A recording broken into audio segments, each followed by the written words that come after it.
Erin Burnett and Peter King are going to show you that they're idiots. They know nothing about the law, and they're sheep who follow the tides of the establishment. Whatever power wants, whatever the military-industrial complex is in favor of, they are servants to. Let's listen. The risk that Congress could vote no, he's saying, look, it's just a hypothetical. Do you agree? I mean, or is there a real danger that Congress could vote no? Yeah, I think, first, thanks for having me on, Erin. I think the president made a terrible mistake in going to Congress. He has the absolute power to launch this attack if he wants to. If it's that serious, he should have done it. Now, I will vote for it, so I'm not trying to duck a vote here, but I think he's put himself in a position where right now, I think if the vote were today, it would be very difficult to get a majority. I don't know what's going to happen by next week or the week after, but it is going to be difficult. I think the president constitutionally would have the right to still go in after he didn't get the vote. I remember with President Clinton in Kosovo, the first 1 or 2 votes that come up, they were defeated in the House, and he's still attacked. So it can be done, but it weakens our position diplomatically, it weakens the president's stature, and it makes him look very vacillating and weak. And I mean, what should you have said before, and you just said it now, you don't think he needed to ask for the approval, but now he's done it.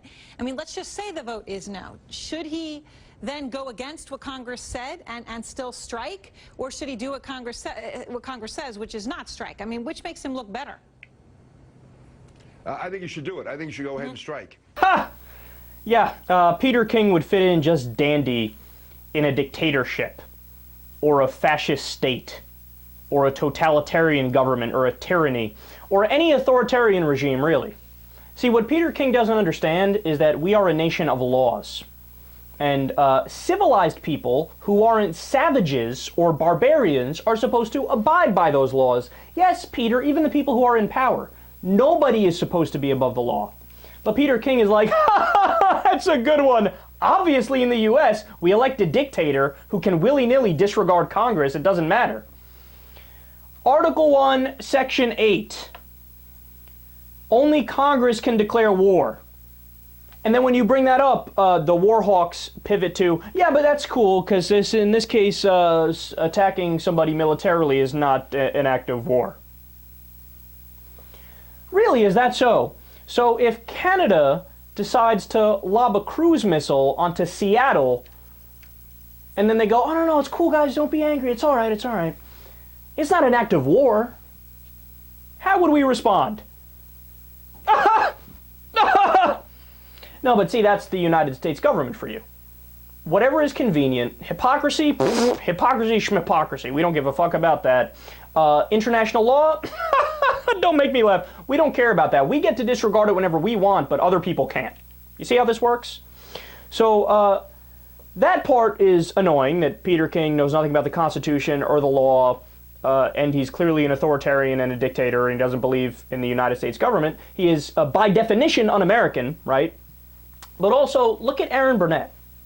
Her questions are so stupid. You know, Peter, what makes the president look weak? Does this make him look weak?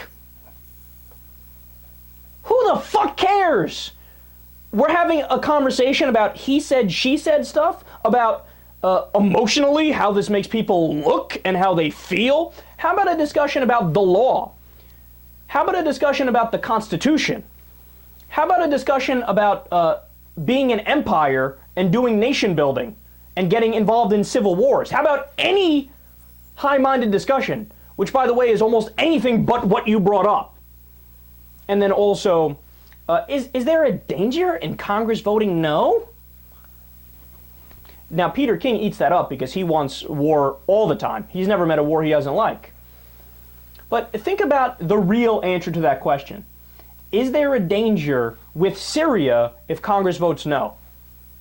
Now remember, the common sense position that almost everybody who's just your average Joe has, and they're right about this, is the only time that the United States government should use force and should use the military is in threat of attack, imminent danger. So we do it in self-defense, right? So think about that in context of the Syria question.